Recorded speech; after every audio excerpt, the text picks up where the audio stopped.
कल ही नहीं है किसको सेलेक्ट करना है, किसको लेके जाना है। मिट्टी के माधु बिठाए हुए हैं आपने सारे।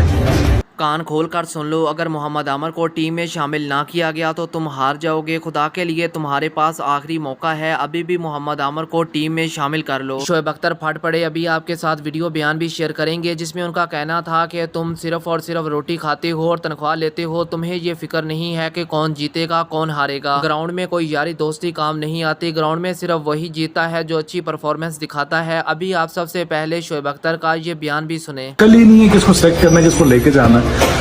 मिट्टी के माधु बिठाए हुए हैं आपने सारे। बस बैठे हुए हैं, रोटी खा रहे हैं, कोई प्लानिंग है नहीं, लगे हैं बस।